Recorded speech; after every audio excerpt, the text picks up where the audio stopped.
নির্যাতিতার হত্যার প্রতিবাদে এবার পথে নামল পড়ুয়ারা। বেলঘরিয়া হাই স্কুলের বর্তমান এবং প্রাক্তন ছাত্র থেকে শুরু করে শিক্ষক শিক্ষিকারা প্রতিবাদ মিছিলের মাধ্যমে নির্মমতার বিরুদ্ধে আওয়াজ তোলে। এদিন কামারহাটি পৌরসভার অন্তর্গত বেলঘরিয়া হাই স্কুলের সামনে থেকে এই দিনের এই প্রতিবাদ মিছিল সংগঠিত হয়। বেলঘরিয়া হাই স্কুলের সামনে থেকে এক বিরাট প্রতিবাদ মিছিলের মাধ্যমে দোষীদের শাস্তির দাবিতে সুর তোলেন বিদ্যালয়ের পড়ুয়ারা। এমনকি বেলঘরিয়া মহাকালী হাই স্কুলের পড়ুয়ারাও এই দিনের এই প্রতিবাদ মিছিলে সামিল হন। নাটক ছাড়ো আরজিকরের মাথা ধরো, কারোর হাতে এমন লেখা প্ল্যাকার্ড, আবার কেউ জাস্টিস ফর আরজিকর এমন প্ল্যাকার্ড হাতে নিয়ে মহিলা পুরুষ নির্বিশেষে নির্যাতিতার সাথে ঘটে যাওয়া নির্মমতার প্রতিবাদে সরব হন। শুধুমাত্র বেলঘরিয়া হাই স্কুল নয়, বিদ্যালয়ের প্রাক্তন এবং বর্তমান বহু পড়ুয়াদের অভিভাবক থেকে শুরু করে এলাকার মানুষেরাও সামিল হন এই দিনের এই প্রতিবাদ মিছিলে।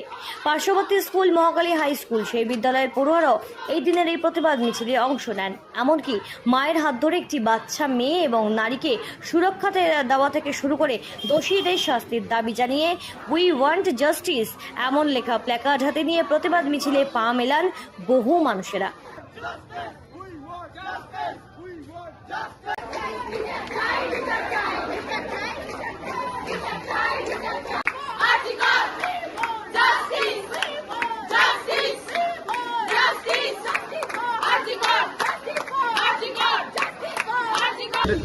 বেলঘরিয়া স্কুল এবং মহাকালী স্কুলের যারা প্রাক্তনী আছে এবং প্রাক্তন যারা শিক্ষক আছে তাদের ডাকেই আমরা আজকে পায়ে পা মেলালাম। যথেষ্ট সাড়া পেয়েছি, আর সেই সাড়াটা খুবই স্বতঃস্ফূর্ত।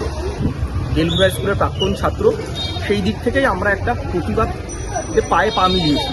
এখানে কোনো রাজনৈতিক কোনো ব্যানারও হয়নি বা রাজনীতি এর সাথে আমাদের এই প্রতিবাদের সাথে কোনোভাবেই যুক্ত নয়। দেখুন, এটা একটা স্বতঃস্ফূর্ত প্রতিবাদ। আমরা যারা বেলঘরিয়া স্কুল এবং মহাকালী স্কুলে যারা প্রাক্তন বেলঘরিয়া হাই স্কুল এবং মহাকালী স্কুলে যারা প্রাক্তন ছাত্ররা আছি এবং আমরা আমাদের শিক্ষকদের ডাকেই আমরা এসেছি। তো এটা একটা স্বতঃস্ফূর্ত প্রতিবাদ।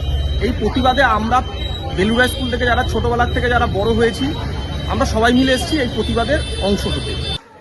বেলঘরিয়া থেকে আবিদ দাসের রিপোর্ট, সঠিক বার্তা।